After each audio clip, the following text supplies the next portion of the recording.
পুরো মধ্যপ্রাচ্য জুড়ে বাজছে তৃতীয় বিশ্বযুদ্ধের দামামা। আর এর মধ্যেই আমাদের হাতে এসে পৌঁছেছে গুরুত্বপূর্ণ আন্তর্জাতিক সংবাদ। শুরুতেই শিরোনাম। লেবাননে যুদ্ধবিরতি চুক্তি, গাজায় যুদ্ধবিরতির পথ দেখাতে পারে হামাস নেতার সাক্ষাৎকার। এদিকে হিজবুল্লাহর বিরুদ্ধে জয় অনেক দূরে, স্বীকারোক্তি ইসরায়েলের। জানাবো নিষেধাজ্ঞা বাড়লে পরমাণু অস্ত্র বানাবে ইরান, নেতানিয়াহুর হুঁশিয়ারি। এরপরেই থাকবে আবারও বিদেশি মদতপুষ্ট সন্ত্রাসীদের তাণ্ডব, উগ্রবাদীদের বিরুদ্ধে বৃহৎ পরিসরে অভিযান শুরু করেছে সিরিয়ার সেনারা। এবং সর্বশেষ জানাবো আবারও আমেরিকার দেওয়া ক্ষেপণাস্ত্র ছুড়েছে ইউক্রেন, পাল্টা হামলার হুঁশিয়ারি দিল রাশিয়াও। এতক্ষণ শুনছিলেন সংবাদ শিরোনাম, এবারে বিস্তারিত। তবে তার আগে প্রতিদিনের আপডেট আন্তর্জাতিক সংবাদ সবার আগে পেতে ভিডিওটিতে একটি লাইক দিয়ে চ্যানেলটি সাবস্ক্রাইব করার অনুরোধ রইল। লেবাননে যুদ্ধবিরতি চুক্তি, গাজায় যুদ্ধবিরতির পথ দেখাতে পারে হামাস নেতার সাক্ষাৎকার। ফিলিস্তিনি প্রতিরোধ আন্দোলন হামাসের একজন শীর্ষ নেতা বলেছেন, লেবাননের হিজবুল্লাহ আন্দোলন এবং হামাস নেতাদের মধ্যে সম্পূর্ণভাবে সহযোগিতাপূর্ণ সম্পর্ক বজায় রয়েছে এবং লেবাননের যুদ্ধবিরতি গাজায় শান্তি প্রতিষ্ঠার পথ দেখাতে পারে। গতকাল ইরানের আরবি ভাষার স্যাটেলাইট টেলিভিশন চ্যানেল আল আলমকে দেওয়া এক সাক্ষাৎকারে এসব কথা বলেছে হামাস নেতা সামি আবু জুহরি। তিনি বলেন, লেবাননের জনগণকে রক্ষা এবং ইহুদিবাদী ইসরায়েলের হামলা বন্ধ করার জন্য আমরা লেবাননের জনগণ ও হিজবুল্লাহ আন্দোলনের চুক্তির অধিকারকে স্বীকার করি। একই সাথে হিজবুল্লাহ যোদ্ধারা ফিলিস্তিনের জনগণের পাশে দাঁড়িয়ে যে বিরাট আত্মত্যাগ করেছে তার প্রতিও হামাস কৃতজ্ঞতা জানায়। সামি আবু জুহারি আরও বলেন, গত 14 মাস ধরে ইহুদিবাদী ইসরায়েল হামলা চালালেও গাজা এবং লেবাননে তাদের ঘোষিত কোনো লক্ষ্য অর্জন করতে পারেনি। ইহুদিবাদীরা বরং বেসামরিক ফিলিস্তিনি ও লেবাননের নাগরিকদের হত্যা করে এবং অবকাঠামো ধ্বংস করে বিজয় দাবি করছে।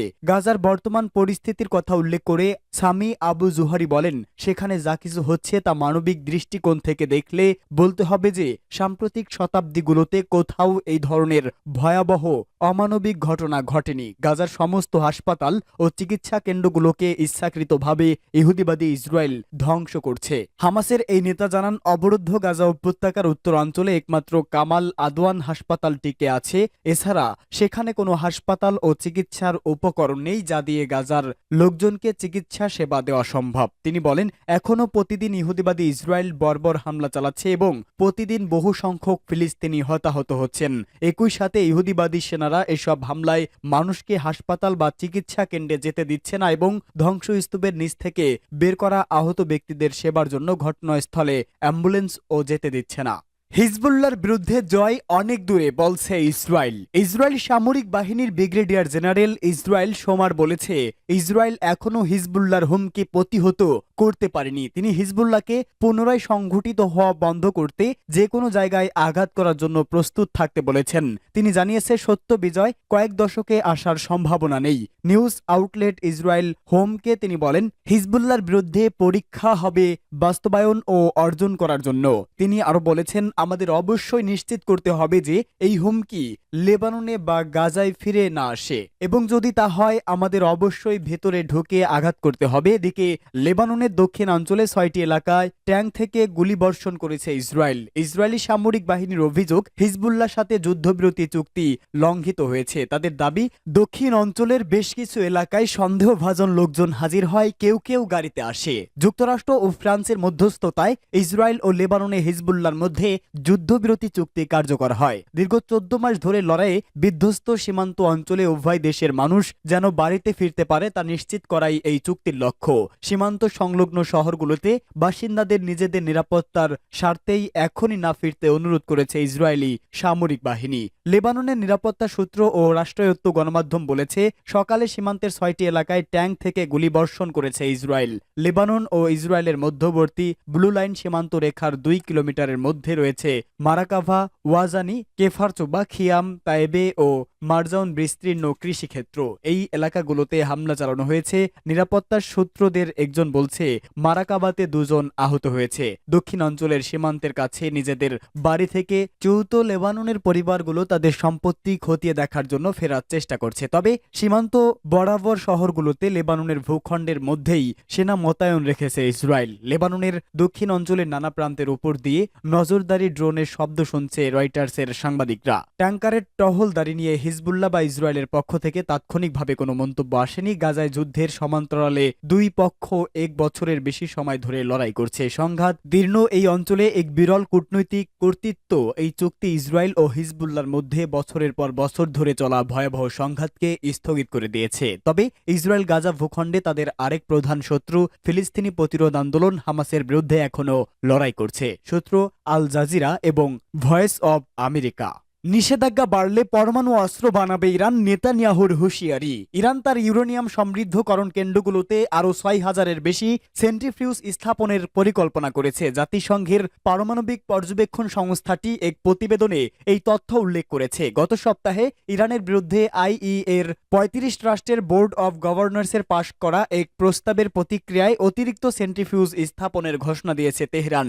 যুক্তরাজ্য, ফ্রান্স, জার্মানি ও যুক্তরাষ্ট্রের অনুরোধে প্রস্তাবটি পাশ হয়েছিল। সেই রেজুলেশন অনুসারে তেহরানকে ভারামিন ও তুর্কুজোবাদে ইউরেনিয়াম কর্নার উপস্থিতি সম্পর্কে ব্যাখ্যা দিতে হবে এবং জাতিসংঘের পারমাণবিক পর্যবেক্ষক সংস্থাকে সেই পারমাণবিক উপাদানের বর্তমান অবস্থান সম্পর্কে জানাতে হবে। তেহরানকে আইইএ ইন্সপেক্টরদের সম্মত ইরানি পারমাণবিক স্থানে প্রবেশাধিকার ও প্রদান করতে হবে।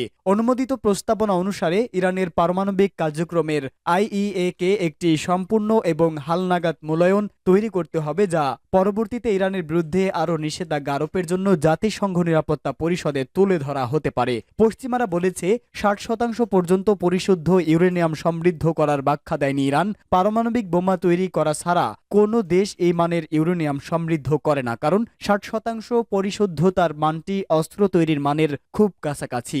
অস্ত্র তৈরির জন্য সাধারণত 90% পরিশুদ্ধতা প্রয়োজন।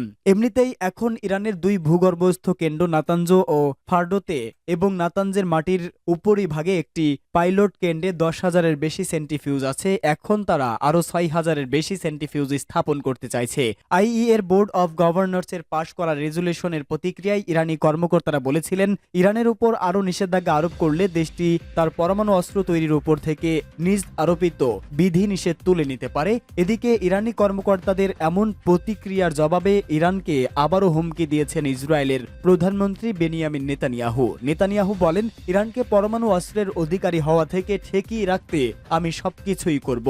এজন্য যা যা ব্যবহার করা যায় তার সব ব্যবহার করব। এর আগে গত মঙ্গলবার নেতানিয়াহু বলেছিলেন, লেবাননে যেদিন থেকে ইসরায়েলের যুদ্ধবিরতি কার্যকর হবে তার পরদিন থেকে তারা ইরানের দিকে মনোযোগ দেবে। তবে এই মনোযোগ দেওয়া বলতে আসলে কি পদক্ষেপ নেওয়া হবে সে বিষয়ে বিস্তারিত বলেননি তিনি।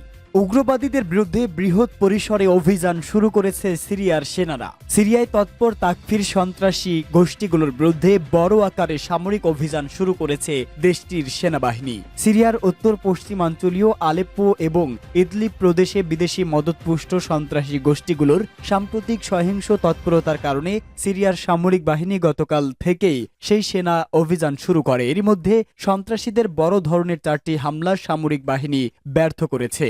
রাশিয়ার সামরিক বাহিনীর সহায়তায় সিরিয়ার সেনাদের সদর দপ্তর এবং তাদের বিভিন্ন অবস্থান ও সামরিক যানের উপর বিমান হামলা চালিয়েছে। গত কয়েকদিনে সন্ত্রাসী গোষ্ঠীগুলো আল বাকুইম শহর সহ যেসব এলাকা নিজেদের নিয়ন্ত্রণে নিয়েছিল সেগুলো পুনরুদ্ধার করেছে সিরিয়ার সামরিক বাহিনী। এছাড়া দেশের উত্তর পশ্চিম অঞ্চলে সন্ত্রাসীদের অস্ত্র ও রসদ সরবরাহ লাইনের উপর সিরিয়ার সামরিক বাহিনী হামলা চালিয়েছে। সিরিয়ার সামরিক বাহিনী গতকাল এক বিবৃতিতে বলেছে, বিপুল সংখ্যক তাকফিরি সন্ত্রাসী মাঝারি ও ভারী অস্ত্র নিয়ে বিভিন্ন শহর এবং গ্রামে হামলা চালানোর চেষ্টা চালায়, তবে তা রুখে দেওয়া হয়েছে। স্থানীয় সূত্রগুলো জানাচ্ছে, কোনো কোনো এলাকায় এখনো সামরিক বাহিনীর সাথে সন্ত্রাসীদের ভয়াবহ সংঘর্ষ চলছে।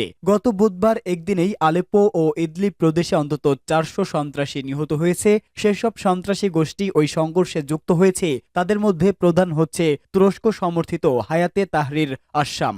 আবার আমেরিকার দেওয়া ক্ষেপণাস্ত্র ছুড়েছে ইউক্রেন, পাল্টা হামলার হুঁশিয়ারি দিল রাশিয়াও। রুশ প্রেসিডেন্ট ভ্লাদিমির পুতিনের হুঁশিয়ারির পরও আমেরিকার যোগান দেওয়া ক্ষেপণাস্ত্র ছুড়েছে ইউক্রেন, এমনটাই দাবি রাশিয়ার। তারপরেই পাল্টা হামলার হুঁশিয়ারি দিয়েছে তারা। গত সপ্তাহে প্রথমবারের মতো রাশিয়া লক্ষ্য করে দূরপাল্লার ক্ষেপণাস্ত্র ছুড়েছিল ইউক্রেন। তারপরেই কিয়েভ সহ পশ্চিমের সবগুলোকে হুঁশিয়ারি দিয়েছে পুতিন।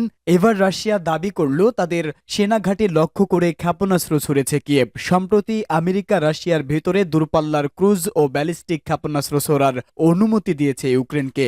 একই কাজ করেছে ব্রিটেনও আমেরিকার ছাড়পত্র মেলার কয়েক ঘন্টার মধ্যে রাশিয়ার মাটিতে আমেরিকার পাঠানো এটিএসিএমএস ক্ষেপণাস্ত্র বা ব্রিটেনের স্টর্ম শ্যাডো ক্ষেপণাস্ত্র ছুড়েছে ইউক্রেন। রাশিয়া তার জবাবও দিয়েছে। তারপর পুতিন কড়া হুঁশিয়ারি দিয়েছে। রাশিয়ার দাবি তারপরেও আবারও ক্ষেপণাস্ত্র ছুড়েছে ইউক্রেন। প্রথমবার ইউক্রেনের হামলার কি ক্ষতি হয়েছিল তা নিয়ে মুখ খুলতে চায়নি রাশিয়া, তবে দ্বিতীয় হামলায় 2 জন আহত হয়েছেন বলে স্বীকার করেছে তারা। একই ধরনের স্বীকারোক্তি রাশিয়ার তরফে খুব একটা মেলে না। তবে এর পাশাপাশি মস্কোর তরফে আরও জানানো হয়েছে যে পাল্টা হামলার জন্য প্রস্তুত হচ্ছে তাদের বাহিনী। তারা এও দাবি করেছে প্রথমবার ইউক্রেন যে ক্ষেপণাস্ত্র ছুড়েছিল সেই 5টির মধ্যে 3টি গুলি করে নামানো হয়েছে। দ্বিতীয়বারে ইউক্রেনের ছোড়া 8টি ক্ষেপণাস্ত্রের মধ্যে 7টি ধ্বংস করা হয়েছে। ইউক্রেন সরকারের তরফে দাবি করা হয়েছে এক রাতে তাদের দেশে 188টি ড্রোন হামলা করেছে রাশিয়া, যার জেরে দেশের পূর্বে বিদ্যুৎ সংযোগ বন্ধ হয়ে গেছে।